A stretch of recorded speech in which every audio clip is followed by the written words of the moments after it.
मेरे पास एक युवक आया, आखिर कहने लगा, महाराज आप फालतू की मेहनत करते हो। क्या कहा?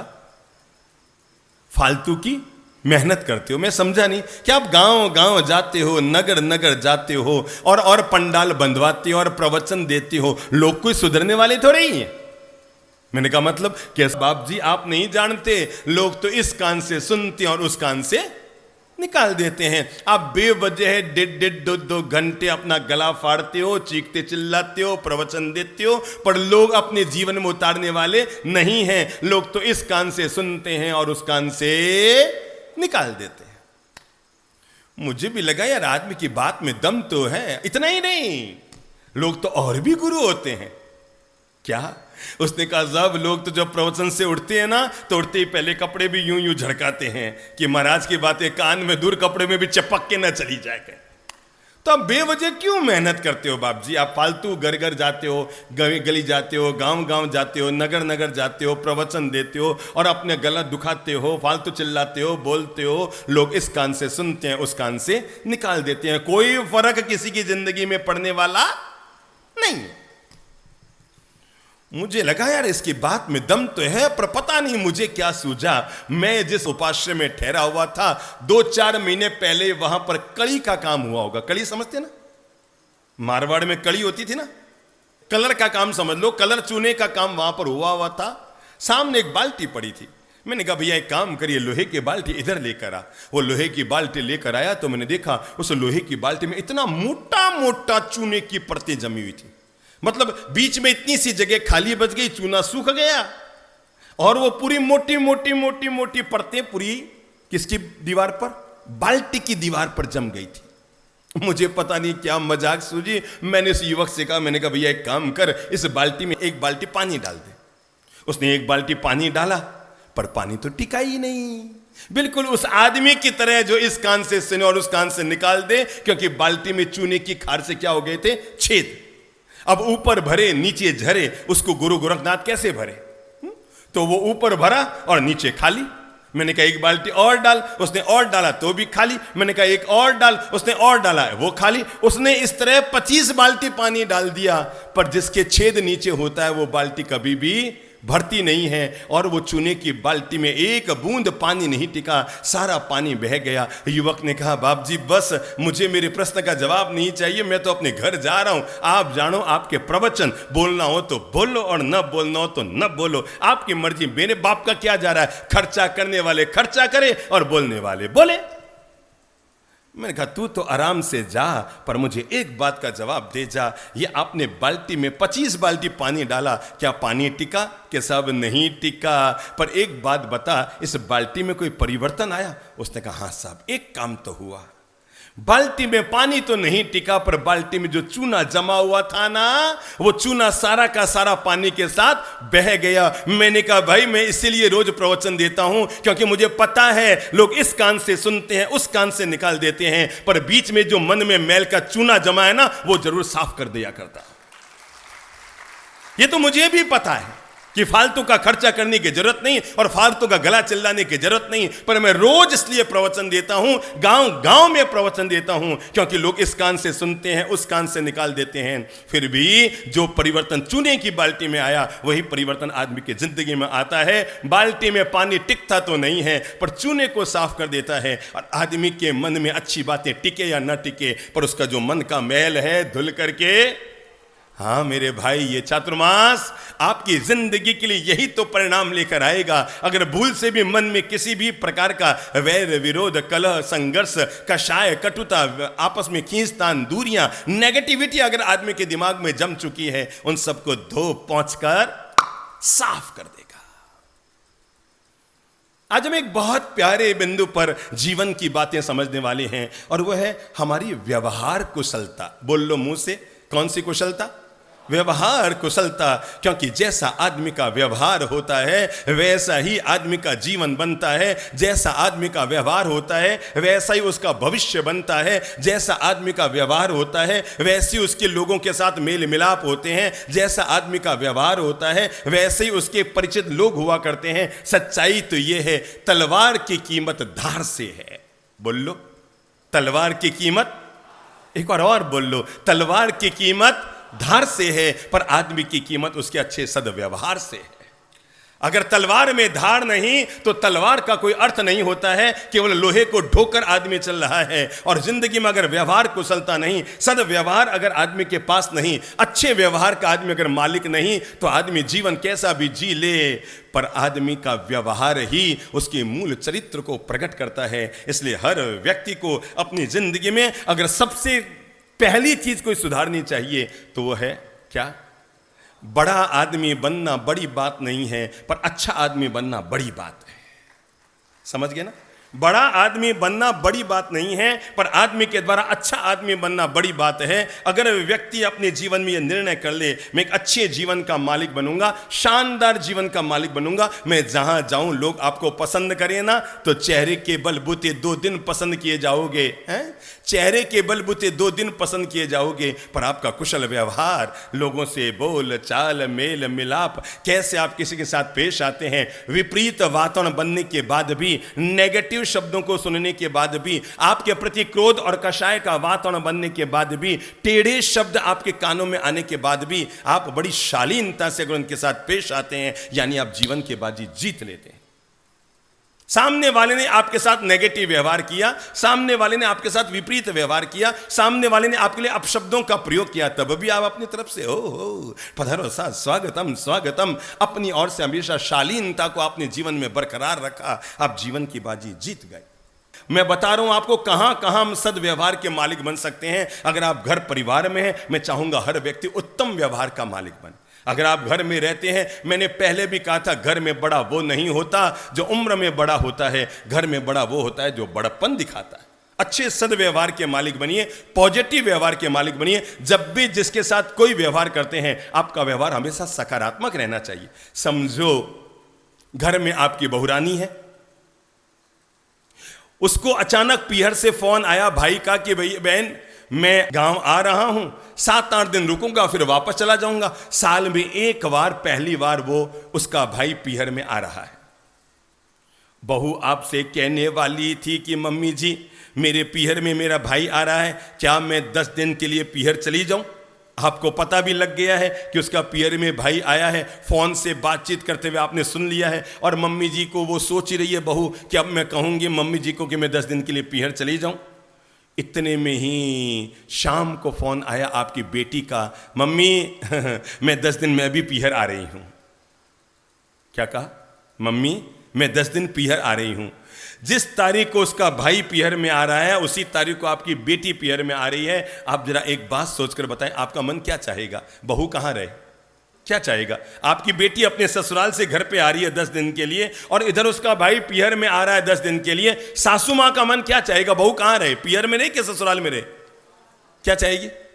अरे भाई ननंद आ रही है, उसके 3-3 बच्चे हैं, मैं अकेली कहां से संभालूंगी? बेटा तू यहां रहे, 1-2 दिन के लिए पीहर चले जाना, बाकी यहां रहे, ननंद आ रही है कैसे संभालेंगे? ना बाबा ना, अच्छे व्यवहार के मालिक बनिए और चलाकर अपनी बहू से कहिए बेटा तू कल मम्मी से बात कर रही थी, तेरा भाई पीहर में आ रहा है क्या?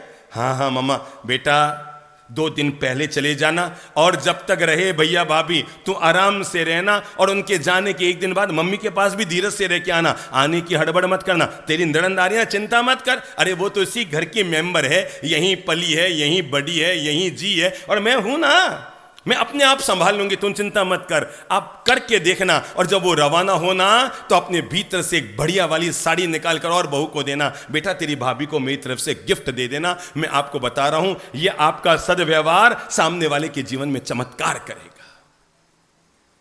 अपना व्यवहार हमेशा बड़ा रखिए, अपनी मानसिकता हमेशा बड़ी रखिए। समझो मैं आपको एक घटना बता रहा हूं। मारवाड़ में महिलाएं चाहती है उनकी बहू साड़ी पहने, सर ढक कर बैठे, ठीक है ना। पर अगर किसी घर में बहू की इच्छा हो गई है, मम्मी जी मुझे ड्रेस पहननी है, अब उसको लेकर के घर में ज्यादा द्वंद्व और तनाव का वातावरण पैदा मत कीजिए। एक तो अपने जीवन की आदत सुधार लो। अपन छोटी छोटी बातों में कह देते हैं मैं जीऊं तब तक हमारे घर में यूं नहीं करना। क्या बोलते हैं?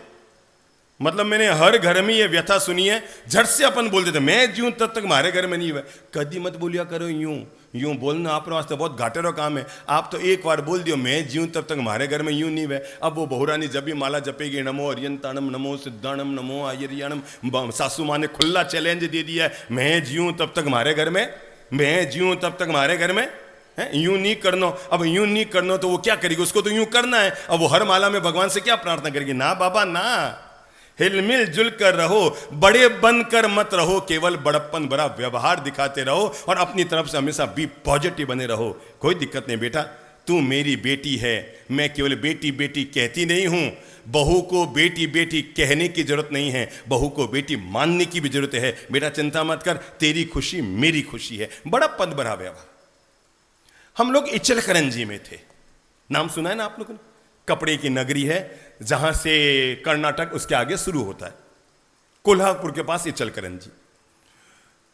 तो इधर से मारवाड़ के काफी परिवार वहां गए हुए हैं, कम से कम 2-3 हजार परिवार वहां रहते हैं। एक घर में बड़ा जबरदस्त द्वंद्व चल रहा था, शादी के करीबन 17-18 वर्ष से चल रहा था। बहू जब से घर में आई 6 महीने बाद यह द्वंद्व शुरू हो गया और इतनी ज्यादा आपस में दूरियां बढ़ गई थी, सास बहू से न बोले, बहू सास से न बोले। इतना ही नहीं, दोनों एक घर में रहते थे, एक छत के नीचे रहते थे। बहू अपने और अपने पति और अपने बच्चे का खाना पहले बनाती, सास उसके बाद जाती, वो अपने और अपने पति का खाना बनाती। बहू उसके हाथ का खाना ना खाए, सास बहू के हाथ का खाना ना खाए। इतनी ज्यादा दूरियां। मैं आज तक समझ नहीं पाया ये लोग एक छत के नीचे रहते हैं पर आपस में इतनी दूरियां क्यों पाल लेते हैं। मेरे भाई, मेरी एक बात जीवन भर नोट कर लेना, जिंदगी में रिश्तों को कभी मत तोड़ना। बोल लो मुंह से, जिंदगी में रिश्तों को कभी मत तोड़ना। मानता हूं गंदा पानी पीने के काम तो नहीं आता, पर कभी आग लग जाए ना तो बुझाने के काम तो जरूर आता है। गंदा पानी पीने के काम तो नहीं आता। आपको लगता है ना मुझे उसकी क्या गरज है, मैं कुछ कमाता खाती हूं, मैं अपने बलबूते घर चला सकता हूं, मैं ये कर सकता हूं, मैं वो कर सकता हूं। पर मैं आपको बता दूं, जिंदगी भर याद रखना, गंदा पानी पीने के काम तो नहीं आता, पर आग लग जाए ना तो आग को बुझाने के काम जरूर आता है। और उस घर में इतना तनाव पल रहा था 16, 17, 18 वर्षों से। मतलब दिवाली का नमस्कार दुआ सलाम राम राम नहीं, होली का नमस्कार नहीं, संवत्सरी का खमत खामना नहीं। हम बड़े गजब के होते हैं। संवत्सरी के दिन जो इधर बैठा है उसको बोलते हैं खमौसा, जो इधर बैठा है उसको बोलते हैं खमौसा, जो पीछे बैठा है उसको कहते हैं खमौसा, जो आगे बैठा है उसको कहते हैं खमौसा, और जिससे 8 साल से बोलचाल बंद है उसको कहते हैं खौसा। उसके प्रति हमारे मन में प्रेम मिठास क्यों नहीं घुल पाता? 18 साल से घर में द्वंद्व चल रहा था। अब मैं आपको बताऊं झगड़ा किस बात का था। बहू की जिद थी कि मैं घर में ड्रेस पहनूंगी। क्या पहनूंगी? घर में ड्रेस पहनूंगी। सासू मां का बस वही ऐलान, मैं जीऊं तब तक हमारे घर में नहीं करना। संयोग की बात, हमारा उस नगर में जाना हुआ, हमारा प्रवचन चल रहा था। पता नहीं उन बी पॉजिटिव वाले प्रवचन को सुनते सुनते सुनते सुनते सासू मां को क्या लगा कि मैं बेवजह एक छोटी सी बात को लेकर घर में क्यों जिद पे अड़ी हुई हूं, और क्यों मैंने 18 साल से मेरे बेटे से बोलचाल बंद हो गई, मेरी बहू से बोलचाल बंद हो गई। वो मेरे हाथ का पानी नहीं पीते, मैं उसके हाथ का पानी नहीं पीतूं। अरे मैं कब तक इस चीज को ढोती रहूंगी? और पता नहीं उसके मन में क्या आया। हालांकि मैं एक बात तो कह दूं, भारतीय नारी जितनी सुंदर साड़ी में लगती है उतनी सुंदर तो दुनिया की किसी भी ड्रेस में नहीं लग सकती। ये बात तो अगर सच है तो ताली बजा के मेरी बात का अभिनंदन कर लो। भारतीय नारी जितनी साड़ी में सुंदर लगेगी दुनिया की किसी भी ड्रेस में क्यों ना हो, वो उतनी सुंदर तो निखर कर नहीं आएगी। क्योंकि आपको पता है आज तक दुनिया में कोई सलवार सूट 2 लाख रुपए का नहीं आता, पर साड़ियां 5-5 लाख की भी आती है। समझ गए ना? तो काहे को 2-2 हजार में हाथ डालो, 5-5 लाख की चीजें पहना करो ना। तो अब वो घर में द्वंद्व उनके, पता नहीं सासू मां को क्या जची, प्रवचन से उठी। हमारी बातें आदमी की जिंदगी को सीधा बदलती है। आपको पता है अभी 3 दिन पहले मैंने सभी युवाओं से और सभी लोगों से कहा था अपने माता पिता को प्रणाम करो। शहर में ऐसा माहौल बन गया, हर घर में लोगों ने शुरू कर दिया है। और हर व्यक्ति, लोग मुझे आके बताते हैं बाप जी मैं भी आज सुबह, और एक तो अभी कल वो महामंत्री महोदय मुझे बता रहे थे, मैंने सुबह उठकर मम्मी जी को यूं प्रणाम किया तो मम्मी के बाप जी तेने प्रवचन में कहीं कियो गोडा टिकाने प्रणाम कर।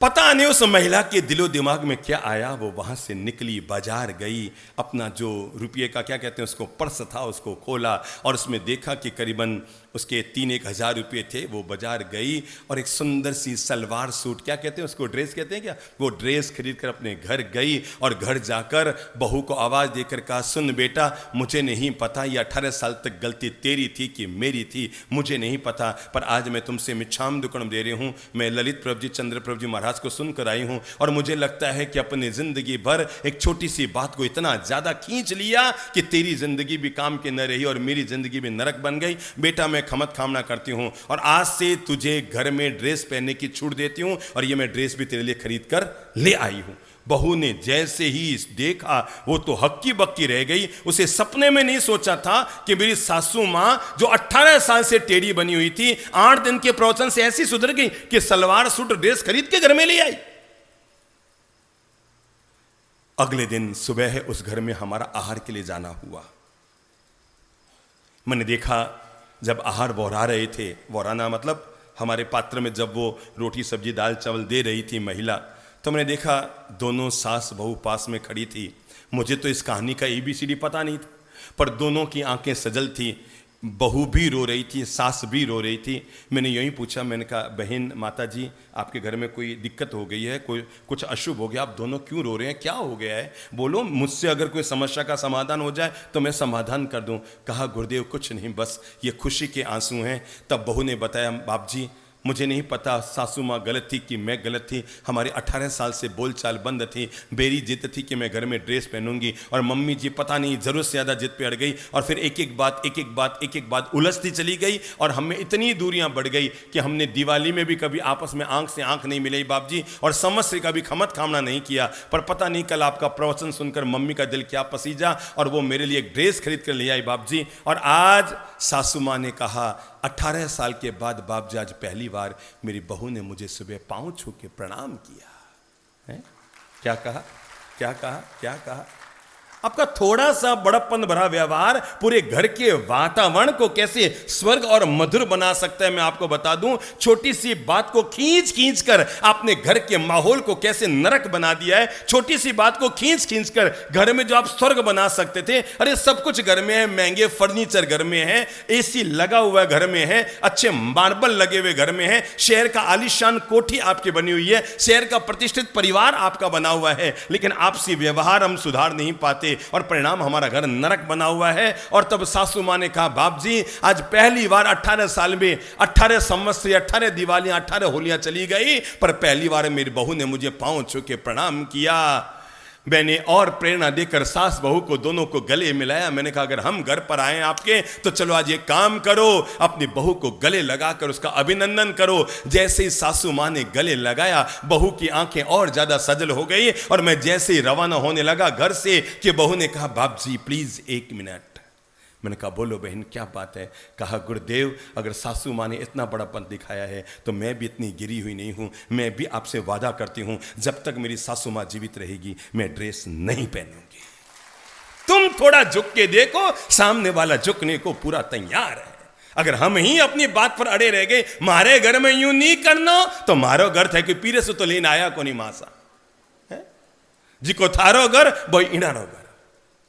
आप भी एक दिन घर में ऐसी आई थी जैसे ही आई है और ये भी घर में वही बन जाएगी जो आप बनी हुई है। तो मैं इसीलिए कहूंगा, सासू माताओं से कहूंगा अपने व्यवहार को हमेशा बड़ा रखो और बहुओं नियम ले लो, आज से अपनी सासू माँ के प्रति हमेशा बड़ा दिल बड़ा व्यवहार रखो। अरे यही तो वो महान महिला है जिसकी कुख में आपका सुहाग पला है। ठीक है मम्मी जी ने कोई एक शब्द कह दिया, ठीक है मम्मी जी कोई बात नहीं, मुझे कोई बुरा करने, मम्मी कहती है ऐसा कर लो वैसा कर लो। मैं कहता हूँ अगर मम्मी कोई चाहे कि भोजन में उन्हें ये चीज़ पसंद है वैसा वैसा बना लो। अगर अपने व्यवहार को आप थोड़ा सा बड़ा बना लेंगे, जब मम्मी कहे ना बेटा तुम तो पियर चले जाओ 10 दिन के, तो झट से कहना मम्मा मम्मा ऐसा नहीं होगा, मैं 5-7 दिन वहाँ रह के आऊँगी, बस मैं फटाक से निकल कर आ जाऊंगी, मुझे थोड़े दिन दीदी के साथ भी रहने की इच्छा है।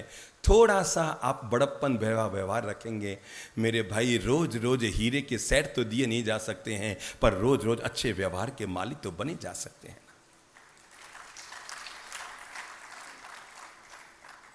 एक आदमी का पड़ोसी आया मतलब कोई परिचित किसी मकान मालिक का किराएदार आया और ये जो मकान मालिक था उसकी योजना थी कि मैं अपने पड़ोस के खाली मकान पे कब्जा कर लूंगा। क्या योजना थी? पड़ोस के खाली मकान पे क्या कर लूंगा? कब्जा कर लूंगा।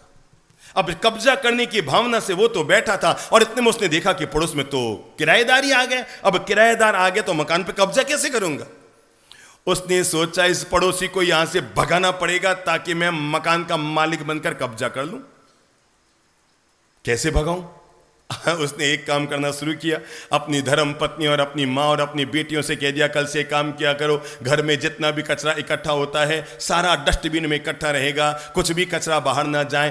टूटे हुए बिखरे हुए बाल, फलों की सब्जियों के छिलके, निकला हुआ घर में कचरा, अटरम पटरम, कागज वागज, प्लास्टिक जो भी है सब डस्टबिन में इकट्ठा करो। और वो रोज सुबह उस डस्टबिन को एक थैले में खाली करता और खाली करके पड़ोसी के मकान के बाहर जाकर सीढ़ियों पर रख देता। वो पड़ोसी रोज देखता, थैले को उठाता, कचरे से भरा हुआ है, पता था पड़ोसी रख कर गया है, पर वो ले जाता और दूर में जो डस्टबिन है वहां पर डाल देता। एक दिन बीता, 2 दिन बीता, महीना बीता, 2 महीने बीत गए, पर पता नहीं ये किराएदार कौन से मिट्टी से बना हुआ था, वो रोज कचरे का थैला डाल रहा था। क्या? पड़ोसी रोज कचरे का थैला उसके सामने लाकर डाल रहा था और वो रोज लेकर डस्टबिन में दूर किनारे पर फेंक देता, पर उसने कभी भी चेहरे पर सिकन लेकर नहीं आया। एक दिन उसने देखा वो पड़ोसी, किराएदार पड़ोसी, आज वो भी एक थैला लेकर आया है। उसने कहा ओ अब मजा आएगा, अब तक तो मैं अकेला ही खेल खेल रहा था, अब ये मेरे घर के आगे कचरा डालेगा, अब मैं लड़ाई शुरू करूंगा और अब इसको यहां से भगाऊंगा। वो ऊपर खड़ा था बरामदे में और वो पड़ोसी आया किराएदार, और वो आया और आकर उसने भी उसके घर के बाहर एक थैला रख दिया। उसने ऊपर से चला, क्या कर रहा है, मेरे घर के बाहर थैला क्यों रख रहा है? उसने कहा यार तुम 2 महीने से मेरे घर के आगे रख रहे हो, मैंने कभी तुम्हें एक शब्द नहीं कहा, एक शब्द में प्रतिक्रिया नहीं की, मैंने कोई टिप्पणी नहीं की, मैंने टोका नहीं, मैंने आज पहली बार रखा है तुम चिल्लाने लग गए। वो झट से लड़ने के लिए नीचे कूद कर आया और आकर उसने थैले को उल्टा किया, और उल्टा किया तो देखकर चौंक पड़ा। उस थैले में 1 किलो एप्पल थी, 1 किलो मौसमी थी, हाँ अनानास भी था, हाँ केले भी थे, और एक पपीता भी था। और वो चौंक पड़ा कि इतने सारे फल मेरे थैले में रख के जा रहे हो। उसने कहा भैया मैं तो रोज तेरे घर के आगे कचरा डालता हूं, तू मेरे घर के आगे फलों का थैला रख के जा रहा है। उसने कहा इसमें विस्मय की क्या बात है, जो आदमी जैसा होता है दूसरों को वैसा ही तो देता है। समझ में आ गई? जो आदमी जैसा होता है वो अपनी ओर से दूसरों को वैसा ही देता है, तो आपका व्यवहार आपके व्यक्तित्व की पहचान बनकर आएगा। इसलिए मैंने अनुरोध किया, आज से पहला निर्णय करो, मैं हमेशा अच्छे व्यवहार का मालिक बनूंगा। जब भी किसी के साथ पेश आऊंगा बहुत शालीनता से पेश आओ, बहुत मिठास से पेश आओ, बहुत इज्जत से पेश आओ, बहुत विनम्रता से पेश आओ, बहुत अपनायत से पेश आओ, ताकि सामने वाला चला भी जाए, अरे मेरे भाई आपने देखा होगा जिंदगी वही तो जिंदगी होती है कि फिल्म का थिएटर में पर्दा गिर भी जाए नाटक में, फिर भी ताली बजती रह जाए, अगरबत्ती और कपूर जलकर बुझ भी जाए फिर भी खुशबू रह जाए। मैंने सुना इस दुनिया में जो आता है वो मरता है। आपने भी सुना है ना? सुना है ना? मैंने सुना है बचपन में संतों के मुंह से, इस दुनिया में जो आएगा उसका मरना अनिवार्य है। पर मैं बता दूं, आप चाहें तो मर भी सकते हैं और ना चाहें तो न भी मर सकते हैं। तय आपको करना है। अगर आप चाहते हैं कि मैं कभी न मरूं तो इसका भी मंत्र है, दे दूं तो कमर सीधी करो फिर बताओ। अगर आप चाहते हैं कि मैं जिंदगी में आपको ये मंत्र आज बता दूं, क्योंकि अब तक सारे संत आए उन्होंने यही कहा कि संसार नश्वर है, जो आएगा वो मरेगा। पर मैं आपको बता दूं इस दुनिया में ऐसा नहीं है, जो आया है उसका मरना जरूरी नहीं है। अगर तुम चाहते हो कि तुम कभी ना मरो तो इसका भी एक मंत्र है, और इसका मंत्र ये है, तुम इतने नेक काम करके जाओ दुनिया में कि कभी नहीं मरोगे, मर के भी लोगों के दिलों में जिंदा रहो। इतना अच्छा जीवन जीकर जाओ कि दुनिया में किसी की ताकत नहीं कि तुम्हें मार सके। तुम्हारा शरीर छूट सकता है पर तुम्हारा नाम, तुम्हारा यश, तुम्हारी कीर्ति, तुम्हारी चेतना लोगों के दिलों में फिर भी धड़कती रहेगी। भगवान श्री महावीर 2600-2500 साल पहले चले गए होंगे, लेकिन आज भी अगर हमारे दिल में धड़कते हैं, उनका नाम हमारी जबान पर आता है, तो इसका मतलब यह हुआ कि दुनिया में वो आदमी कभी नहीं मरता जो दुनिया में नेक और अच्छे काम करके जाता है, वो लोगों के दिलों में जिंदा रहता है। और अगर आप चाहते हैं मैं जाने के बाद भी भले ही तस्वीर में स्वर्गीय लिख दिया जाए लेकिन लोगों के दिलों में मैं जिंदा रहूं, तो इसके लिए जरूरी है आप एक इतना अच्छा नैतिक पवित्र जीवन जीकर जाएं, इतना उदारता भरा जीवन जीकर जाएं कि लोगों के दिलों में हमेशा आप राज करें। हम लोग बेंगलोर में थे। दो भाई भाई कैसे अलग हुए, छोटे भाई के द्वारा कही हुई घटना मैं बता रहा हूं। एक छोटे से संकुचित व्यवहार ने दो प्रेम से जुड़े हुए अमीर भाइयों को कैसे अलग कर दिया। छोटे भाई ने आकर मुझे एक घटना बताई कि बाप जी, ये मेरे बड़े भाई जो है ना, वो और मैं, हम दोनों एक साथ ही रहते थे। मैं अपने बड़े भाई का बहुत मान सम्मान इज्जत करता था, लेकिन एक दिन बाप जी मेरा मन बड़ा खट्टा हो गया। मैंने कहा हुआ क्या? उसने कहा बाप जी, मैं तो टेबल पर बैठा हुआ थाली में खाना खा रहा था और मेरे बड़े भाई साहब बाजार से आए। पता नहीं उनको बाजार में जचा होगा और उन्होंने वहां पर बाजार में, मेरा भी एक बच्चा है और मेरे बड़े भाई साहब का एक बच्चा है। बड़े भाई साहब के बच्चे की उम्र कोई 15-16 साल की और मेरे बेटे की उम्र 7-8 साल की। अब बड़े भाई साहब बाजार में थे, उन्होंने किसी दुकान से डेयरी मिल्क खरीदी। तो बाप जी, मेरे बड़े भाई साहब ने 2 तरह की डेयरी मिल्क खरीदी। अच्छा, आपको पता होगा डेयरी मिल्क में 2 तरह की आती है। एक 60-70 रुपये की आती है, वो तो होती है मिल्क सिल्की, ऐसा लिखा है ना, सिल्की आती है, 60-70 में आती है ना एक सिल्की, और शायद एक वो 8-10 रुपये में पतली पतली बिल्कुल 10 ग्राम की आती है। उसका नाम क्या होता है? अच्छा, अपन रख देते हैं उसका नाम मिल्की रख देते हैं। वो सिल्की तो पतली वाली मिल्की। अब वो बड़े भाई साहब 2 डेयरी मिल्क खरीद कर लाए, अपने बेटे के लिए 60-70 रुपए की सिल्की और छोटे भाई के बेटे के लिए 10 रुपए वाली वो मिल्की। आप बाजार में मत मांग लेना मिल्की, लोग आपको बुद्धू कहेंगे, तो मैंने नाम रख दिया मिल्की। अब वो घर आए, एक जेब में सिल्की थी, एक जेब में मिल्की थी। उन्होंने दोनों को आवाज लगे, बच्चों आओ, तुम्हारे लिए मैं डेयरी मिल्क लेकर आया हूं। दौड़ के दोनों दौड़ गया और दोनों बच्चे दौड़ के आ गए। खुद का बेटा गया, हाँ पापा हाँ, और छोटा वाला भी आ गया, हाँ बड़े पापा, हाँ बड़े पापा, मुझे डेयरी मिल्क चाहिए, मुझे, वो कहता मुझे डेयरी मिल्क चाहिए। उन्होंने जेब में हाथ डाला, इधर खड़ा था छोटे भाई का बेटा, इधर खड़ा था खुद का बेटा, जेब में हाथ डाला। अचानक याद आया, बाहर निकालने पर इधर खड़ा है खुद का बेटा और हाथ में निकल गई मिल्की, और इधर खड़ा है छोटे भाई का बेटा, हाथ में निकल गई सिल्की। पता नहीं ये छोटी सोच आदमी के जीवन में कौन सा मोड़ देती है। और उन्होंने कहा चलो दोनों बच्चे आंख बंद करो, देखो मैं जादू करता हूं और तुम दोनों के हाथ में डेयरी मिल्क आती है और ये कहते, उन्होंने कहा छू मंत्र जादू का कंत्र रुंड मंड सा तेरी मेरी स्वाई, ये वो सा करके चलो। क्या हुआ? किधर गई सिल्की, किधर गई मिल्की, किधर गई सिल्की, किधर गई मिल्की?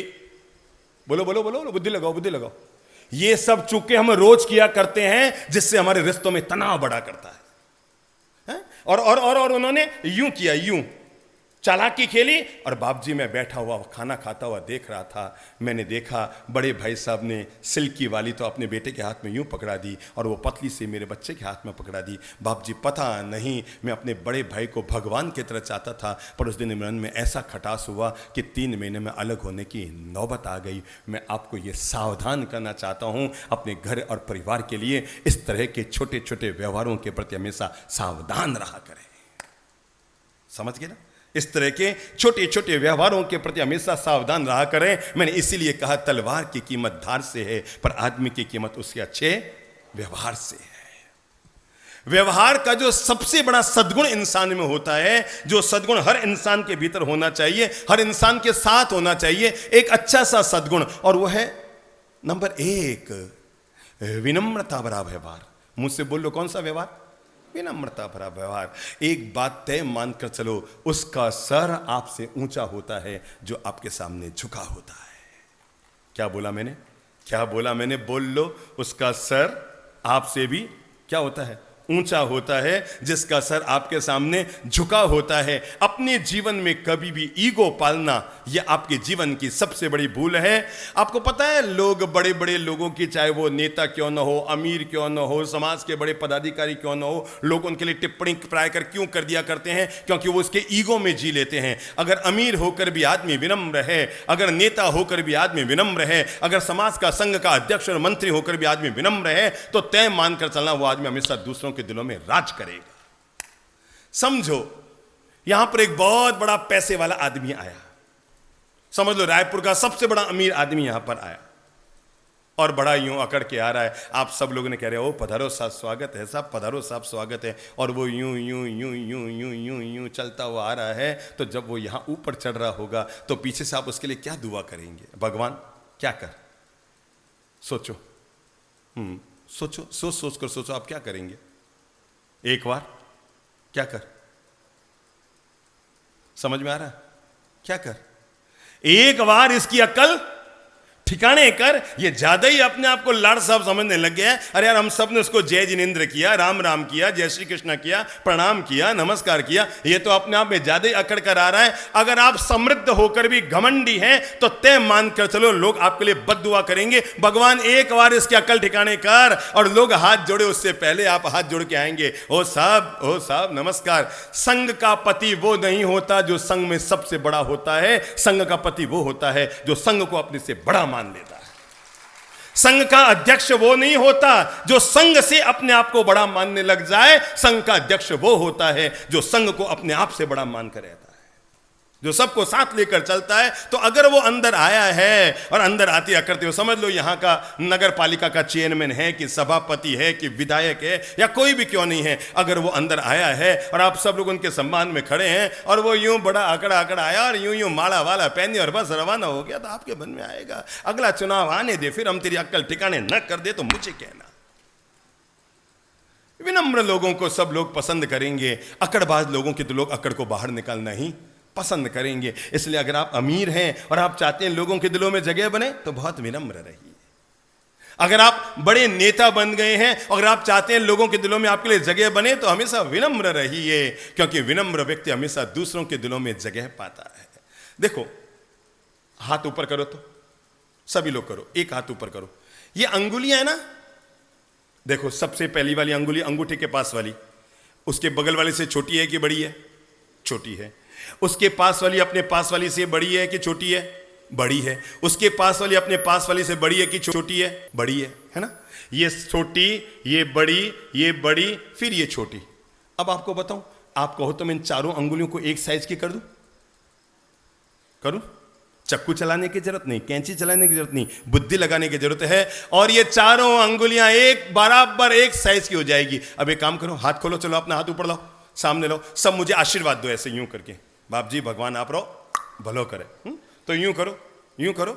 अब मोड़ो, हथेली की तरफ मोड़ो और मोड़ो। देखो क्या हुआ। अब देखो अंगुलियां क्या हो गई? एक साइज की हो गई। जो लोग घर में, परिवार में, समाज में ऐसे हिल मिल जुल कर विनम्रता से रहते हैं ना, वो सब हमेशा एक साथ रहते हैं, और नहीं तो एक बड़ा एक छोटा बनकर जिंदगी जी लिया करते हैं। तो ऐसे नियम बना लो, मैं हमेशा विनम्र रहूंगा, मैं हमेशा विनम्रता के साथ जीऊंगा। अरे मेरे भाई, आदमी में आज तक समझ नहीं पाया किस बात का आदमी अहंकार करता है। आदमी को पहला लगता है मैं बड़ा अमीर बन गया, तो किस बात का अहंकार? मेरे भाई, मैंने तो इस दुनिया में कितने ही अमीर लोगों को जमीन पर आते हुए देखा है। कल तक जिनके पत्थर तैर रहे थे, आज उनके पत्ते भी नहीं तैर रहे हैं, और कल तक जिनके पत्ते नहीं तैर रहे थे, आज उनके पत्थर तैर रहे हैं। कल तक जो जमीन पर खड़े थे, आज वो आसमान पर उड़ रहे हैं, और कल तक जो आसमान में उड़ रहे थे, आज उनको पांव रखने के लिए जमीन भी नहीं मिल रही है। इसलिए आदमी को कभी भी अपने धन का अहंकार नहीं करना चाहिए। पता नहीं वक्त को, वक्त बदलते कभी वक्त नहीं लगता है। पक्की बात याद रखना, वक्त को कभी वक्त नहीं लगता, वक्त बदलते हुए कब किसका वक्त बदल जाता है पता नहीं लगता। इसलिए जीवन में कभी भी अपने धन का अहंकार मत करो। क्या कहा मैंने? अपने जीवन में कभी भी धन का अहंकार मत करो। मैं पैसे वाला हूं, मैं अमीर हूं, मैं क्यों झुक के रहूं, मैं क्यों बोलूं। एक गांव में क्या हुआ, एक बड़ा विचित्र आदमी था। वो कहीं भी जाता घोड़े पे बैठ के जाता। क्या मतलब? किसी के भी दाह संस्कार में जाता मैं पैदल नहीं चलता भाई, मैं तो घोड़े पे चलूंगा। लोग कहते हैं यार अच्छा नहीं लगता है, दाह संस्कार में चल रहे हो, किसी के अंतिम संस्कार में चल रहे हो, क्या करो पैदल? नहीं नहीं नहीं, मैं घोड़े पे चलता हूं। एक दिन ऐसा है जब उसका खुद का ही बाप मर गया, गांव वालों ने कहा इसकी अक्ल ठिकाना करो, सारे गांव वाले घोड़े घोड़े पे बैठ के आ गए, बोल अब क्या करना है। और उसने कहा मेरे बाप के 100 घोड़े कौन उड़े, हम तो घोड़े पे बैठते हैं। तो मेरे भाई एक बात याद रखना, तुम कितने भी महान बन जाओ तब भी जमीन से जुड़े रहो, क्योंकि एक दिन तुम्हें भी 4 कंधों की जरूरत पड़ेगी। तुम कितने भी अमीर क्यों नहीं बन गए, कितने भी बड़े संत क्यों नहीं बन गए, कितने भी बड़े नेता क्यों नहीं बन गए, कितने भी बड़े आचार्य क्यों नहीं बन गए, पर अपने आप को बड़ा मानकर मत चलो। ये जीवन की सबसे बड़ी भूल है कि कोई व्यक्ति संत बनकर, आचार्य बनकर, नाम कमाकर, गृहस्थ में भी अमीर बनकर अगर वो ये सोचे कि मैं दुनिया से बड़ा हो गया। बड़ा बनना बड़ी बात नहीं है, बड़ा बनकर झुक कर रहना। देखो याद करो, आम के पेड़ को याद करो, जब तक कैरी कच्ची होती है तब तक अकड़ी भी रहती है और जमीन से दूर भी रहती है, और जब वो पकती है तो झुकती भी है और मीठी भी हो जाती है। मुझे एक बात बताओ, अच्छे फल की क्या निशान, अच्छे फल की क्या निशानी? वो नरम भी हो और मीठा भी हो। पक्की बात? अच्छे फल की क्या निशानी? आप पपीता लाना चाहेंगे तो क्या चाहेंगे? कड़क भाटा जैसा लाएं, थोड़ा नरम भी हो, और क्या चाहेंगे? खारा लाएं, थोड़ा मीठा भी हो। फल अच्छे होने की यही पहचान है, वो नरम भी हो और मीठा भी हो। और आदमी के परिपक्व होने की यही पहचान है, वो विनम्र भी हो और मधुर भी हो। क्या क्या हो? बोलो बोलो बोलो बोलो, क्या क्या हो? क्या क्या हो? विनम्र भी हो और मधुर भी हो। अगर ये 2 सद्गुण इंसान के साथ है, आदमी जहां जाएगा वहां पर राज करेगा। तो जीवन में कभी भी अपने धन का अहंकार मत करो। मारे खाने सोनो, मारे खाने मेरे पास ये सोना। अरे मेरे भाई एक बात बताओ, ये सोना क्या है? मिट्टी है। मिट्टी को मिट्टी से सजाया जाता है, शरीर भी मिट्टी, सोना भी मिट्टी। एक काली मिट्टी, एक चमकीली मिट्टी। काली मिट्टी को चमकीली मिट्टी से सजाया जाता है और चेतना मुस्कुराती है, इसी का नाम तो मिथ्यात्व है। दूसरा आदमी को क्या होता है? पद का अहंकार। मैं बड़ा, मैंने ऐसे बोला, मैंने वैसे बोला। कोई आदमी मेरे सामने बैठता है और वो 10 मिनट तक मैं करियो, आप भी मैं यूं करियो, मैं यूं करियो, मैं यूं करियो, मुझे उसके पूर्व जन्म का ज्ञान हो जाता है। सच्ची, कोई आदमी 10 मिनट बैठकर मेरे सामने ज्यादा मैं करता है, मैं समझ जाता हूं ये पिछले जन्म में बकरा रहा है, मैं की आदत आ गई है। मैं करियो, मैं करियो। कभी मत कहो मैं करियो, हमेशा बोलो हमने किया, हमने ऐसा पुरुषार्थ किया, हमने ऐसा सत्कर्म किया। पद पर बैठकर भी ऐसे समझ लो, आप संघ के अध्यक्ष हैं, मंच पर आपको बाला के लिए बुलाया गया। जैसे मैं एक उदाहरण बताऊं, हमारा जब प्रवेश हुआ था, मुझे अच्छी तरह याद है, कोई भी एक महानुभाव थे संचालक यहाँ पर, उन्होंने आवाज़ दी थी कन्नूसा के लिए कि श्री विजय कुमार जी कांकरिया कृपया मंच पर आए। वो ऋषभदेव मंदिर के अध्यक्ष आप है ना प्रभु जी, तो उनके आप अध्यक्ष हैं। तो आवाज़ दी थी कि वो बोलने के लिए आए। प्रवेश के दिन कौन कौन लोग थे? आप में आधे लोग तो रहे होंगे ना उस दिन, देखा होगा ना। ये मंच पर आए, अब बुद्धि लगा के बताओ इन्होंने आते ही सबसे पहले क्या बोला था? कौन बताएगा? याद करो। मैं उसी दिन आदमी को समझ गया कि आदमी में क्या दम है। हाँ बोलो भाई साहब, खड़े हो, बोलिए। अरे वाह, आप तो बिल्कुल मेरी क्वालिटी के हैं। इधर बैठे तो मेरे सगे भाई लगोगे, आ जाओ आ जाओ, है ना। हाँ, बिल्कुल मेरी ग्रुप के। आप तो कौन से ग्रुप में जाके बैठ गए? फोगट में। हाँ बताओ क्या बोला था ना? इन्होंने ऋषभदेव जैन मंदिर ट्रस्ट के सारे ट्रस्टियों को सब बस ताली बजाकर अभिनंदन कीजिए। इस आदमी ने बिल्कुल बात को सही पकड़ा और कहा, इन्होंने आते ही सबसे पहले कहा कि ऋषभदेव मंदिर के जितने भी ट्रस्टी हैं कृपया मेरे साथ आके खड़े हो जाइए। ये होता है आदमी का व्यवहार। नहीं तो चारों नीचे बैठ क्या टोकते हैं, ओ बेटो ऊपर जा रहे, किलो खड़े हो गए, मैं तो फालतू नहीं, ट्रस्टी आ गए। ये मैं आपको बताना चाहता हूं, अगर तुम आजीवन अध्यक्ष रहना चाहते हो तो यह तरीका है कि सबको साथ लेकर चलो, तुम्हें कभी कोई उतारेगा नहीं। बिल्कुल सही पकड़ा ये। इसका मतलब ये तो हो गया टाट वालों में बुद्धि ज्यादा होती है, इसका तो फाइनल हो गया टच। बाल वालों से ज्यादा तो होती है। मैं नमूना सामने हूं और वो है ये, ठीक है। तो आज से टाट वाली अभी भी मत लगाया करो, ठीक है ना। जिसके सिर पर टाट उसका सदा रहेगा ठाट, ठीक है ना। तो ये वो अपन वो मत किया करो। तो मैंने देखा जैसे ये ऊपर आए और मुझे उम्मीद थी कि शायद ये आदमी इतना बड़ा दिल दिखाएगा। और इन्होंने कहा बाकी जितने भी ट्रस्टियां कृपया सभी लोग मेरे साथ मंच पर आ जाएं। और सब मंच पर मतलब यहाँ जो भी ये खड़े होकर बोल रहे थे। मैं ये उदाहरण इसलिए दे रहा हूँ, पूरी दुनिया भर के हर समाज के अध्यक्ष और मंत्री और नेता और क्या नाम महापौर और नगर निगम के चेयरमैन और विधायक, उन सबको ये जीवन की प्रेरणा देना चाहता हूं कि जब भी तुम्हें सम्मान के लिए मंच पर बुलाया जाए तो अकेले मत जाओ। जिन लोगों के सहयोग के कारण तुम सम्मानित हो रहे हो उनको भी साथ में लेकर जाओ। बात समझे ना मेरी? अगर तुम चाहते हो कि लोगों के दिलों में तुम्हारे लिए जगह रहे तो इसके लिए जरूरी है यह मंत्र जीवन में जोड़कर रखो, मैं कभी भी अपने पद का अहंकार नहीं करूंगा, सबको साथ लेकर चलूंगा। है? अच्छा लगा था जब कोई व्यक्ति प्रधानमंत्री बनकर देश की संसद में पहली बार प्रवेश कर रहा था, जिसने उससे पहले जीवन में कभी प्रवेश नहीं किया। देश के इतिहास में पहला अवसर बन रहा था कि जो व्यक्ति जीवन में पहले कभी सांसद नहीं बना और उससे पहले जीवन में कभी संसद भवन में प्रवेश नहीं किया, वो व्यक्ति जीवन में पहली बार संसद भवन में जा रहा है और वो भी प्रधानमंत्री बनकर जा रहा है। क्या जीवन में पहली बार देश के संसद में प्रवेश कर रहा है और वो भी प्रधानमंत्री बनकर कर रहा है। मेरे भाई, जीवन की बाजी जीतने के लिए 5 साल की जरूरत नहीं होती और चावल पके कि नहीं पके ये देखने के लिए पूरी हंडिया को खाली करने की जरूरत नहीं होती। जैसे एक चावल को देखो तो पता लग जाता है चावल पका कि नहीं पका, वैसे पहले कदम ने साबित कर दिया कि इस विनम्र आदमी को आगे बढ़ने से दुनिया में कोई रोक नहीं पाएगा। और आपको अगर याद हो तो अब बताओ मुझे कि उस व्यक्ति ने, जैसे ही उस व्यक्ति का नाम दिमाग में लेते हुए सोचो, जो व्यक्ति जीवन में पहली बार प्रधानमंत्री बनकर, जिससे पहले वो कभी संसद में गया ही नहीं, सांसद बना ही नहीं आज तक कभी, और पहली बार जिसने संसद में पांव रखा, तो देश के इतिहास में एक महान घटना घटी थी। उस घटना ने उस आदमी को महान बनाया। बाकी आदमी आंख नाक कनगले से कोई महान थोड़ी होता है। सबके 2 आंख हैं, न तो किसी की तीसरी आंख है, न किसी के 1 आंख है। भगवान ने सबको 2 आंख दिए देखने के लिए, सबको 2 कान दिए हैं सुनने के लिए, सबको जबान दिए खाने और बोलने के लिए, सबको पांव दिए हैं चलने के लिए और सबको हाथ दिए हैं कर्म योग करने के लिए। पर कार्य कैसे करते हो, ये फर्क ही आदमी में फर्क पैदा करता है। और यही परिणाम निकला। वो व्यक्ति संसद भवन में बाद में जाता है, पहली सीढ़ी पर घुटने टिकाता है, शीश नवाता है, माथा नवाता है, यह बताता है कि आज से मैंने अपने देश को अपने सिर पर बैठाया है, मैं कभी देश के सिर पर नहीं बैठा। बिना किसी व्यक्तिगत लगाव के मैं हर इंसान को जीवन की प्रेरणा देना चाहूंगा। मैं ऐसे ही आपको बताता हूं कि जब अपने भी घर में जाओ ना तो इतनी विनम्रता के साथ, अकड़ के नहीं मैं घर में बड़ा, मैं, अरे भाई घर में कौन सा बड़ा आदमी को घर में तो मुंह की तरह रहना चाहिए। मुंह सब कुछ लेता है पर मुंह में रखता नहीं है, सब आगे बढ़ा देता है। देखिए खास बात, मुंह सब कुछ लेता है पर मुंह में रखता नहीं है, सब आगे बढ़ा देता है। आदमी को घर में ऐसा ही रहना चाहिए, खूब कमाओ खो, पर मैं अकेला मैं ज्यादा। आपको पता है ये कई तरह के बड़े होते हैं, दाल बड़े और बोलो मिर्ची बड़े, कांजी बड़े, दही बड़े और है कौन सा, मूंग बड़े। हाँ, मूंग की दाल के बड़े होते हैं। ये कई तरह के बड़े होते हैं। जोधपुर जाओ तो मिर्ची बड़े हैं, और कहीं के कहते हैं इधर के दही बड़े फेमस है, उधर के कांजी बड़े फेमस है, उधर के मूंग के दाल के बड़े फेमस हैं, कहीं पर और कुछ बड़े। ये सारे बड़े हजम हो जाते हैं, पर समाज में एक बहुत बड़ा बड़ा होता है, वो कभी हजम नहीं होता है, और वो होता है हम बड़े। क्या?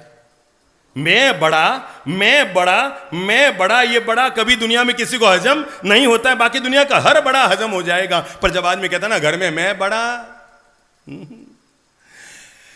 अरे मैं कैसे बताऊं, दुनिया में आज तक कोई नहीं पता लगा पाया होगा कि ललित प्रभु महाराज बड़े हैं कि चंद्र प्रभु महाराज बड़े हैं। लोगों को छोड़ो, हमको खुद को ही पता नहीं है कि हम में से कौन बड़ा है, क्योंकि हम दोनों को बचपन से ये एहसास है। उनको ये एहसास है कि मैं छोटा हूँ और मुझे एहसास है कि मैं छोटा हूँ। जब छोटेपन का एहसास है तो बड़ा बन के क्या रहना।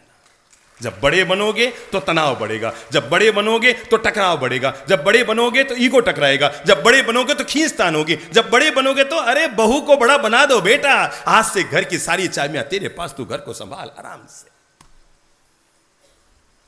अच्छा एक बात बताओ, एंड में तो आप अपना सारा सोना छोड़ के जाओगे, ना तो मुझे देकर जाओगे है? ना कोई ऋषभ देव मंदिर ट्रस्ट के नाम पर 11 तोला करके जाओगे। किसके नाम पर छोड़कर जाओगे? बहू के नाम पर ना। छोड़ के मत जाना, छोड़ के जाओगे ना तो जाते समय आपका मन दुखेगा। हर दिवाली 5 ग्राम सोना उसको गिफ्ट देते रहना, जीवन भर पांव भी दबते रहेंगे और आपका धन भी आराम से धीरे धीरे जाता रहेगा और आपका मन भी नहीं दुखेगा। छोड़ के मत जाना जिंदगी में, थोड़ा बड़प्पन भरा व्यवहार दिखा दो। मैं अभी एक घर में गयो तो मैंने सासू माँ कहो, बाप जी मैं क्या कहीं, अरे बाप जी मैं तुम्हारे पूरी फ्री हुई बाप जी, मैं तुम्हारे पूरी फ्री हुई बाप जी, मैं तुम्हारे पूरी फ्री हुई। मैं क्या फ्री होगी मतलब, अरे बाप जी मैं तो घरी सारी चाबियां बीन ने दे दी। मैं क्या मासा घणो अच्छो करियो, फालतू नहीं मोह माया से मुक्त हो गया। भाई हम सासू माँ गया बाप बीन नहीं आई, आने के मारे धीरे से कि भाई बाप जी मारी सासू माँ बहुत चालू है। मैं क्यों मतलब कि चाबियां तो दे दी पर लागे तो कोई भी ताले में को नहीं है? तो यहाँ बदमाशियां मत करिए देखो, कि चाबियां तो दे दी, ताला अलग है चाबियां अलग, भी चाबियां ने रूम गई मैं। तो कुल मिला के बात मैं ये अनुरोध कर रहा हूं आप सब लोगों से, अपने दिलो दिमाग को भी पॉजिटिव बना लो कि मैं घर में कभी बड़ा बन के नहीं रहूंगा। हमारे यहां हम कई बार संतों को बुलाते हैं ना, तो उनके यहाँ से हमें पूछा जाता है साहब हमारे गुरुदेव को आप कहाँ बैठाएंगे, कैसे बैठाएंगे। हमारे महाराज साहब थोड़ा सा ऊपर बैठना पसंद करते हैं, थोड़ा सा वो करते हैं। मैं कहाँ करता हूँ भाई साहब, हम तो उनको पलकों पर बैठाएंगे। बोलो आपने कोई दूसरी जगह सोच रखी है क्या? अरे पलकों से बढ़कर तो किसी को बैठाने की जगह नहीं होती। अरे हम तो इतने विनम्र बन जाते हैं, अगर कोई अतिथि संत आ जाए उन्हें पट्टे पर बैठाकर हम तो जमीन पर बैठ जाते हैं। हमें अच्छी तरह याद है, अगर भगवान श्री कृष्ण अगर सुदामा भी द्वार पर आए तो उसके चरण धोने का आनंद ले सकते हैं। इसका मतलब घर पे आए हुआ अतिथि तो भगवान के बराबर होता है। उसमें क्या बड़ा क्या छोटा, ये जो अपन ज्यादा बड़े बन बन के बैठते हैं ना, इससे हमारी और लघुता आती है सामने। जो आदमी जितना छोटा होगा वो उतना ही अपने आप को बड़ा बनाना दिखाना चाहेगा। बड़े बन के मत रहो। मुझे तो कई बार जी करता है, सच्ची बताऊं, जब मैं प्रवचन देता हूं तो जी करता है, मेरी मन करता है मैं आप लोगों को तो मन से बैठाऊं और जमीन पे बैठ के मैं प्रवचन दूं तो देने का डबल आनंद आएगा। क्योंकि मुझे बचपन से एक बात मेरे पिता ने बता रखी थी, बेटा जीवन भर याद रखना, जो चौकी पे बैठे वो चौकीदार होता है और जो जमीन पर बैठे वो जमींदार होता है। मुझे बचपन से मेरे पापा ने मुझे ये बात समझा रखी थी कि बेटा कभी ऊपर बैठने की कोशिश मत करना, कभी कितने भी बड़े संत बन जाओ, नाम चल जाए तो ऐसा नहीं मैं कोई सिंगा। अरे भाई आम एक बात हमेशा याद रखो, तुम इंसान से बढ़कर तो नहीं होना, ना मैं हूं ना आप है। सहजता में रहो, सरलता में रहो। तो मैंने कहा अपने भीतर कभी भी ईको मत पालो, मैं बड़ा, मैंने ये किया, मैं ज्यादा मत किया करो। तो मैंने कहा आदमी को पहला अहंकार होता है अपने किसका, धन का। और दूसरा जिसके कारण आदमी विनम्र नहीं हो पाता वो है थोड़ा सा गोरे रंग का है? मैंने देखा है कोई थोड़ी सी सुंदर क्या है, मतलब वो तो यूं हवा में उसके पांव ही नहीं टिकते। अरे भाई अच्छा एक बात बताओ, आप में से किसी ने किसी का अग्नि, कोई शमशान गया है क्या? आप में से हाथ खड़ा करो।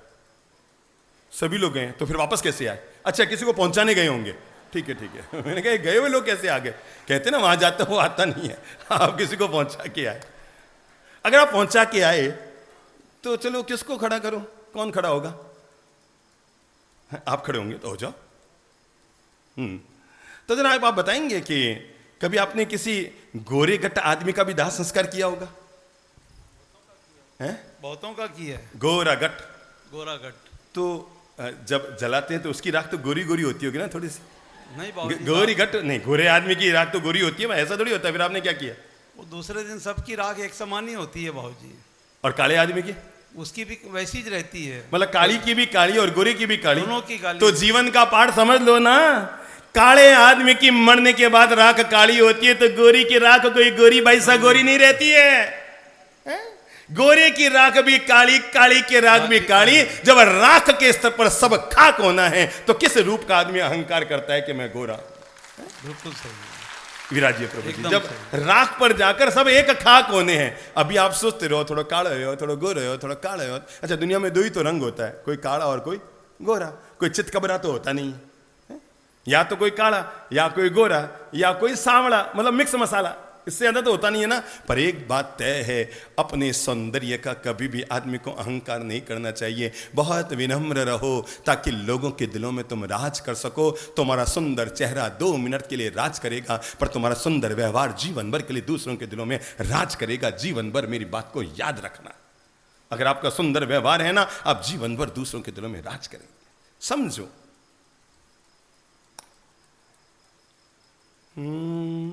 ये 2-3 युवक खड़े हो ना, हाँ खड़े हो जाओ, हाँ खड़े हो जाओ। समझो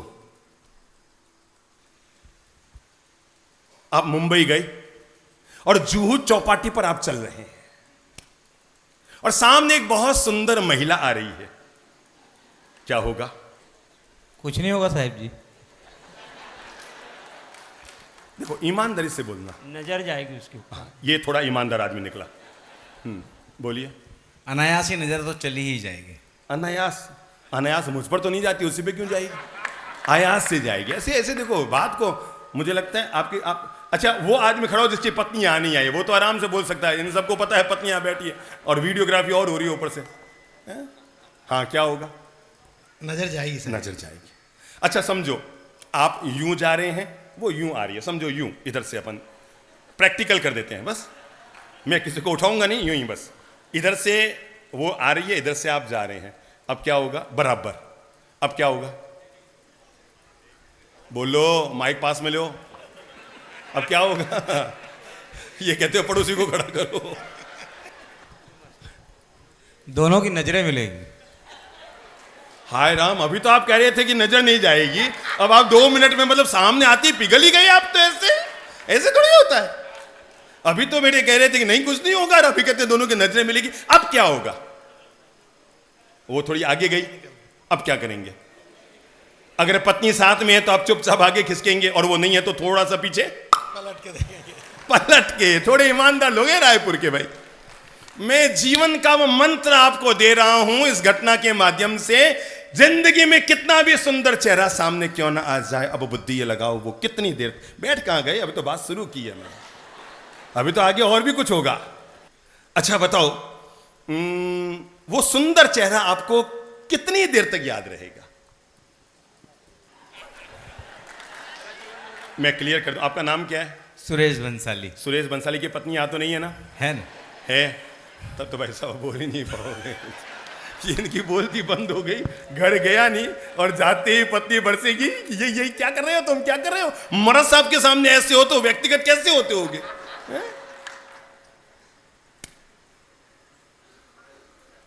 वो क्या हुआ, एक महिला ने सुबह उठते अपने पति को हिलाया। बोलो बोलो बोलो, ये तुम्हारा क्या तरीका है? ये क्या तरीका है? कोई जिंदगी की हद होती है? क्या तरीका? उसने कहा हुआ क्या? अरे ये कोई जिंदगी का तरीका है? मैंने रात को सपने में देखा कि तुम पड़ोसी से बड़े हिलमिल कर पड़ोसन से बातें कर रहे थे।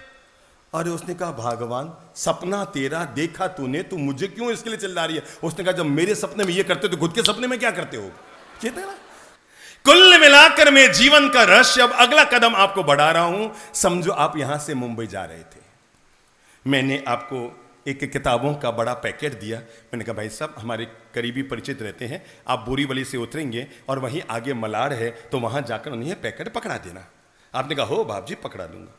अब वहां गए आप पैकेट लेकर के, करीबन 3 किलो का पैकेट। वहां जाके देखा तो आप तो भौचक के रह गए। इतनी बड़ी जाहो जाले, पता लगा वो तो 15-20 हजार करोड़ की संपत्ति का मालिक। 10-10 तो वहां पर उसके बाहर पहरेदार, चौकीदार, अंदर घुसने का नाम नहीं। पहले उनके पीए से मिलो, और फिर उससे मिलो, और फिर मैनेजर से मिलो, और मिलते मिलते मिलते मिलते आधे घंटा में जाकर आप उस मालिक तक पहुंचे। और आपने कहा साहब, महाराज साहब ने, ललित प्रभु जी, चंद्र प्रभु जी महाराज ने भेजा है, और ये किताबों का पैकेट। अच्छा, उन्होंने भेजा, हो पधारो पधारो पधारो। और उन्होंने बहुत सम्मानपूर्वक आपको अंदर लिया। आपने कहा जाऊँ? ऐसे कैसे जाएंगे? आपको अंदर लेकर गए ऑफिस से, और जहां पर उनकी भोजन की व्यवस्था थी, पास में बैठकर एक एक फुल्का एक एक फुल्का एक एक फुल्का गर्म आपको खिलाया। और जब बाहर आए तो दरवाजे तक छोड़ने आए, और आपने कहा भाई साहब चलूँ? तो वो पूछा आप किस में आए? कहा मैं लोकल ट्रेन में आया। कहाँ जा? बोरी। अरे भाई ड्राइवर, इनको ले जाओ बोरीवली तक छोड़ कर आओ। और आप जैसे ही बोरीवली पहुंचे और जैसे ही ट्रेन में चढ़े कि चढ़ते के साथ पीछे से एक फोन आया। किसका? उन्हीं महानुभाव का। उन्हीं महानुभाव का। और कहा भाई साहब बहुत अच्छा लगा आप पधारे, बहुत खुशी मिली, फिर भी आप मुंबई आए तो जरूर आना। आप आराम से पहुंच गए ना, ट्रेन तक पहुंच गए ना? मुझे एक बात बताओ, वो आदमी आपको कब तक याद रहेगा? जीवन भर याद रहेगा। समझ में आ गया? जीवन का मंत्र। ताली बजाकर अभिनंदन कीजिए, क्योंकि जिंदगी का यह महान मंत्र आपको दे रहा हूं। सुंदर चेहरा कितनी बार भी आप देख लो, 10 मिनट से ज्यादा कभी याद नहीं रहेगा। पर आदमी का सुंदर व्यवहार 100 जन्म भी बीत जाए आदमी के, तब भी दुनिया में उसकी यशोगाथा बनी हुई रहेगी। इसलिए सुंदर चेहरे के पीछे पागल मत बनो। अगर बनना है तो सुंदर व्यवहार के मालिक बनो। मैंने अनुरोध किया, आदमी का व्यवहार जीवन में कर सकता है चमत्कार। मैं अपनी जीवन की घटना बता रहा हूं, फिर बात को आगे बढ़ाता हूं।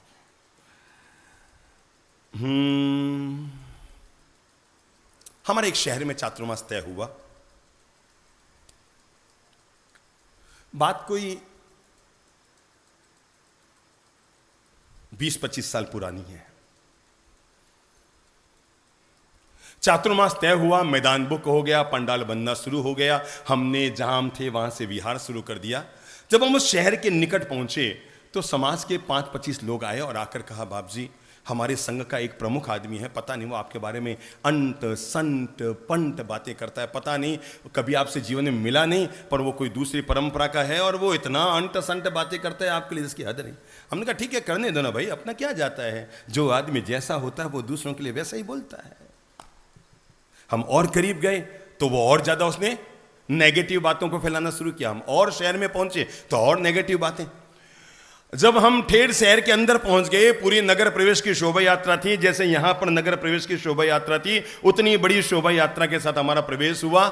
तो हम जब रास्ते में चल रहे थे, सभी घरों से अक्षत उछाले जा रहे थे, गौली की जा रही थी, कि तभी साथ चलने वाले लोगों ने कहा, बाप जी वो जो आपकी बातें करता है वो उसका घर यही है।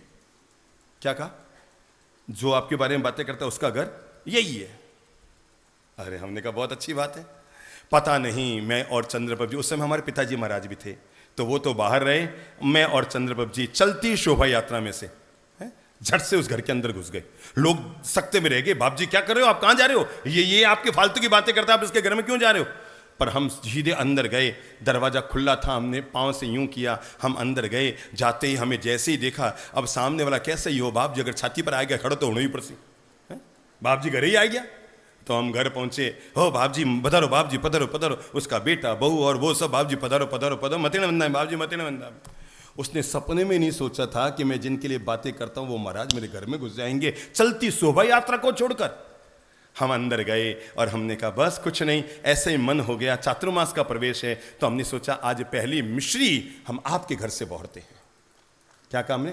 देखना, एक पॉजिटिव व्यवहार किसी की जिंदगी को कैसे बदल सकता है, रिश्तों में कैसे मिठास घोल सकता है, तनाव को कैसे खत्म कर सकता है, मन के मैल को कैसे मिटा सकता है, आदमी की सांप्रदायिक कट्टरता को कैसे खत्म कर सकता है, आदमी का एक छोटा सा व्यवहार बड़ा दिल रखने वाला। और हम अंदर गए, चंद्रप्रभ जी महाराज और हम दोनों साथ में थे, पूज्य पिताजी महाराज बाहर थे, और हमने पूरा शहर इस घटना को जानता है। हम अंदर गए और जाकर हमने कहा भाई साहब हम बस कुछ नहीं, चल रहे थे तो पता नहीं आपके घर को देखकर मन हो गया, चातुर्मास की आज स्थापना हो रही है, पहली मिश्री हमारे पात्र में हम आपके। अरे हाँ बाप जी, हाँ बाप जी। वो अंदर गई, उनकी धर्मपत्नी फटाफट वो स्टील का डिब्बा लाया, और वो मिश्री होती ना बड़ी वाली मिश्री, वो धागे वाली, क्या कहते हैं उसको, धागे वाली मिश्री, उसने से झट से तोड़ा उसने। हो बाप जी मारो घणो सौभाग्य, बाप जी आप पधारिया, बाप जी अंदा था, और ये कह के मेरे पात्र में मिश्री दी।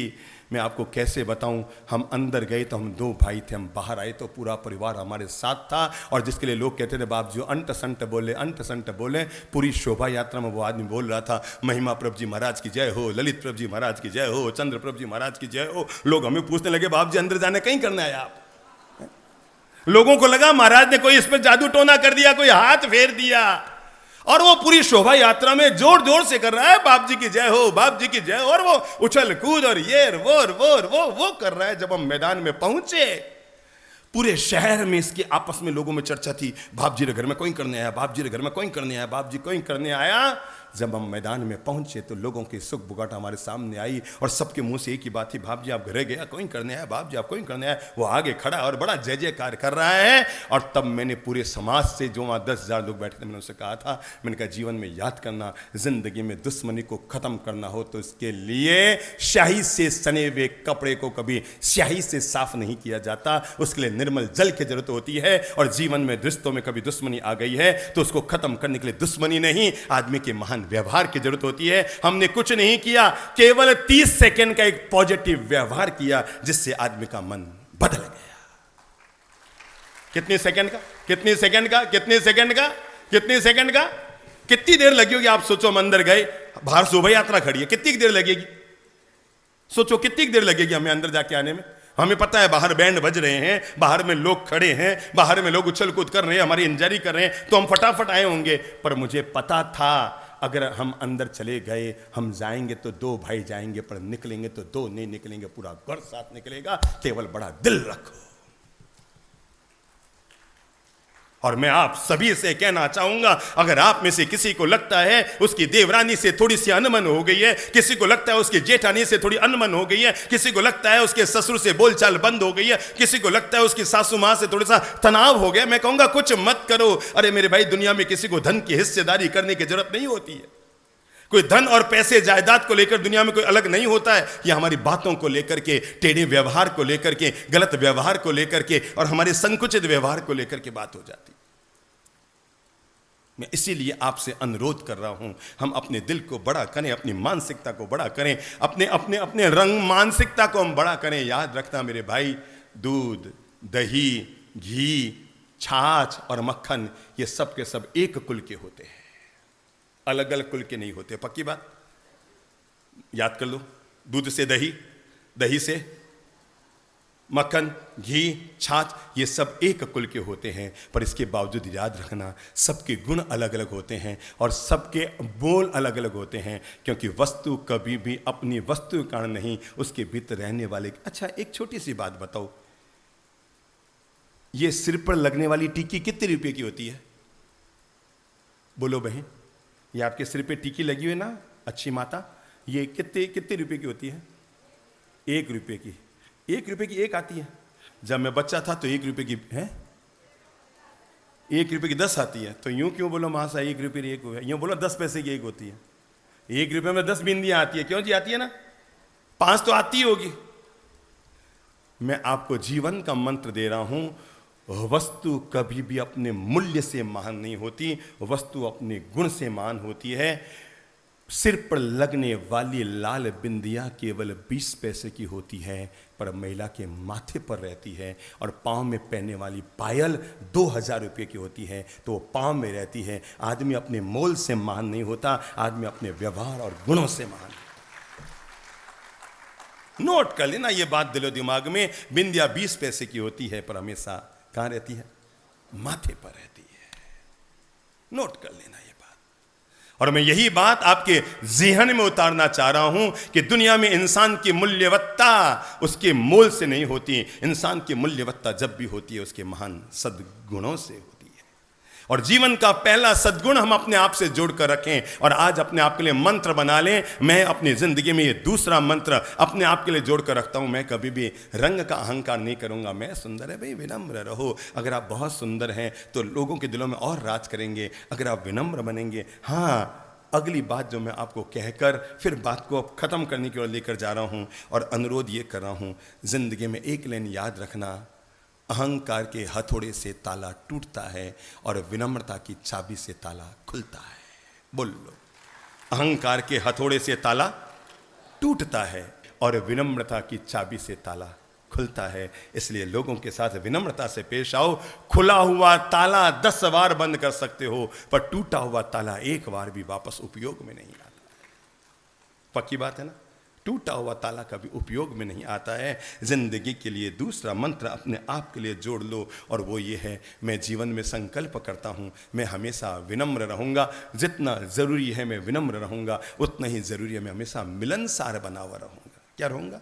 मिलनसार। सबसे हिल मिल जुल कर चलो मेरे भाई, सबके साथ प्रेम से हिल मिल जुल कर रहो, मिठास से रहो। आपका छोटा सा इज्जत भरा व्यवहार दूसरों के दिलों में आपके लिए जगह बनाएगा। देखो, मैं कल की एक घटना बताऊं। कल हम प्रतिक्रमण कर रहे थे। ये महानुभाव बैठे ना, जिनके तेल है, आपका नाम क्या है भाई साहब? प्रकाश जी गोलछा। ये महानुभाव प्रतिक्रमण कर रहे थे हमारे साथ, और भी कुछ लोग थे जो प्रतिक्रमण कर रहे थे। मैंने देखा अचानक हम प्रतिक्रमण शुरू करने वाले हैं, शायद या तो इनका पोता होगा या दोहिता होगा। एक बच्चा आया, इनके लिए कोई सामान लेकर आया। मैंने देखा वो बच्चा आता तो सीधा थैला पकड़ा के नीचे उतर जाता, पर आदमी की कुलीनता, आदमी के व्यवहार की शालीनता में होती है। वो बच्चा आया, आकर उसने दादा को पांव छू प्रणाम किए। जितने लोग प्रतिक्रमण करने आए हुए थे उसने सभी लोगों के पांव छू प्रणाम किए, और एंड में मैं किनारे बैठा था तो फिर मुझे पांव छू प्रणाम किए, और फिर यूं करके फिर वापस रवाना होने लगा। मैंने कहा, बेटा तू जो भी है, पर जीवन का एक सद्गुण तो तेरे भीतर है कि बड़ों को सम्मान कैसे दिया जाता है। हमारे घरों की दिक्कतें ये हो गई है, घर में कोई मेहमान आए तो बच्चे तो सीधे बेडरूम में जाके घुस जाते हैं मोबाइल खेलने में, और वापस बुलाओ तो हाँ बोलो बेटा प्रणाम कर, किया ना। हम इन सभी बच्चों को ये विनम्रता के संस्कार के साथ साथ मिलनसारिता का संस्कार देना पड़ेगा। बेटा हम कैसे हिल मिल जुल कर एक साथ विनम्रता से, प्रेम से, मिठास से, माधुर्य से हम जीवन को साथ साथ जी सकते हैं। जो व्यक्ति जितना विनम्र रहेगा, जितना मिलनसार रहेगा, आदमी उतना ही दिलों में राज। अगर आप चाहते हैं आपका व्यवहार सबको पसंद आए तो अंतिम चीज जीवन के लिए जोड़ लो, और वो है हमेशा प्रणाम करने की जरूर आदत रखो। याद रखना, हाथ उठाकर कोई पहलवान 10 लोगों को नहीं जीत सकता, पर हाथ जोड़कर एक सामान्य आदमी लाखों लोगों के दिलों को जीत सकता है। याद रखना, हाथ उठाकर एक पहलवान 10 लोगों को नहीं जीत सकता, पर हाथ जोड़कर आदमी लाखों लोगों के दिलों को जीत सकता है। अपने जीवन का यह संस्कार डाल लो।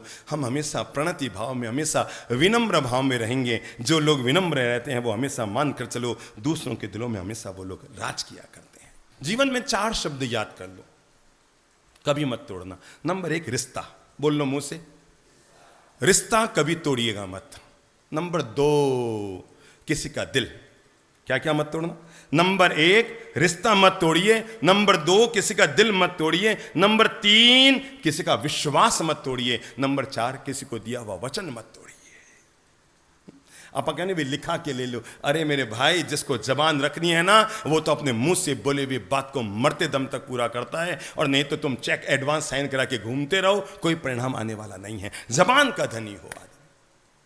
अगर आप चाहते हैं दूसरों के दिलों में आपके लिए जगह बने और सफलता के द्वार आपके जीवन में खुले, तो हमें इस बात के लिए तैयार होना पड़ेगा। मैं हमेशा विनम्रता के साथ दूसरों के साथ पेश आऊंगा। जीवन में कभी रिश्ता नहीं तोड़ूंगा, जीवन में कभी वचन नहीं तोड़ूंगा, जीवन में कभी किसी का दिल नहीं तोड़ूंगा, जीवन में कभी विश्वास नहीं तोड़ूंगा। क्यों?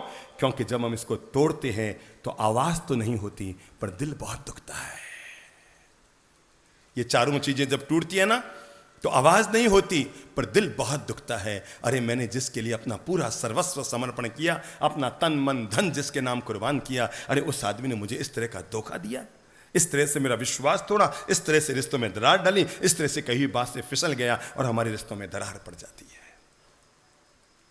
मैं एक इतिहास की बड़ी महान कहानी कहकर आप लोगों को खड़ा कर रहा हूं। महाभारत का युद्ध प्रारंभ होने वाला था, गीता गाई जा चुकी थी,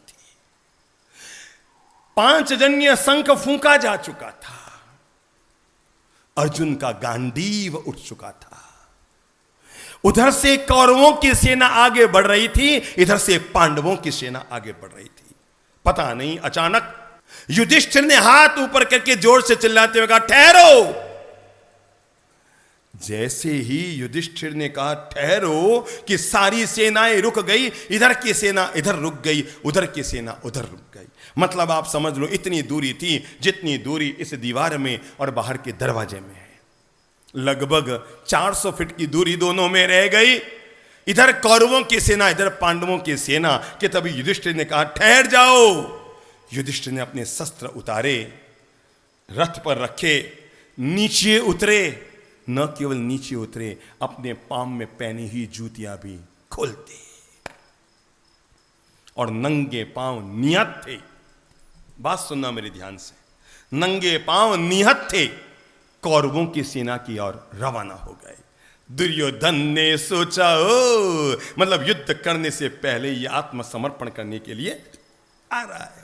न पांव में जूते, न हाथ में कोई शस्त्र, नियत था और बिना जूतियों के निकल के आ रहा है। और उसने अपने पास में खड़े हुए पितामह भीष्म से कहा, देखा पितामह, ये मेरा शौर्य है। अरे ये युधिष्ठिर तो युद्ध लड़ने से पहले कायर बना हुआ आत्मसमर्पण करने के लिए आ रहा है। भीष्म पितामह ने कहा, ठहर तो सही पुत्र, ठहर, देखिए क्या करता है।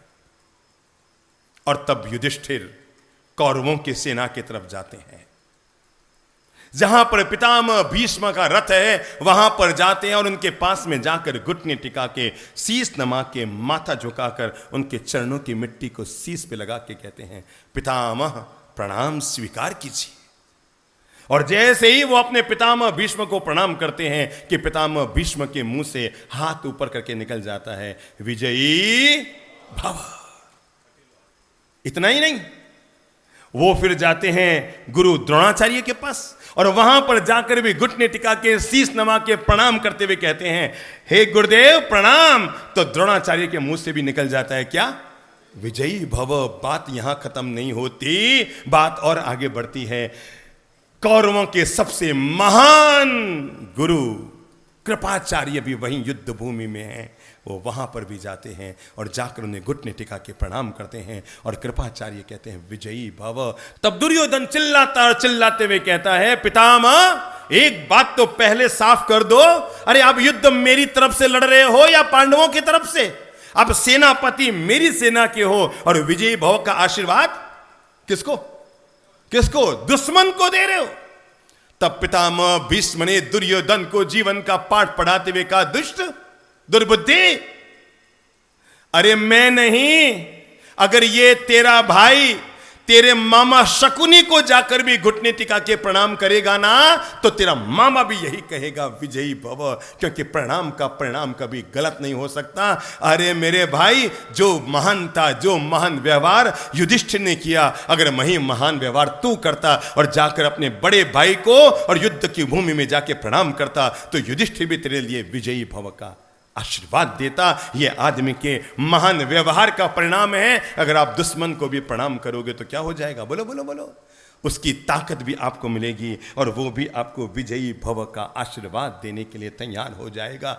जिंदगी में करोड़पति और रोड़पति में ज्यादा फर्क नहीं होता, केवल एक क का फर्क होता है। जो अच्छा कर्म करता है वो करोड़पति होता है और जो गलत कर्म की ओर बढ़ता रहता है वही दुनिया में रोड़पति होता है। भगवान करे आज हम अपने जीवन के लिए ये महान संस्कार जरूर जोड़ लें। मैं हमेशा अच्छे व्यवहार का मालिक बनूंगा, उदार व्यवहार का मालिक बनूंगा, विनम्र व्यवहार का मालिक बनूंगा, सद्व्यवहार का मालिक बनूंगा, लोगों के दिलों में मेरे लिए जगह बने, मैं ऐसे व्यवहार का मालिक बनूंगा। और जो व्यक्ति ऐसे व्यवहार का मालिक होता है वही सफलता के करीब होता है।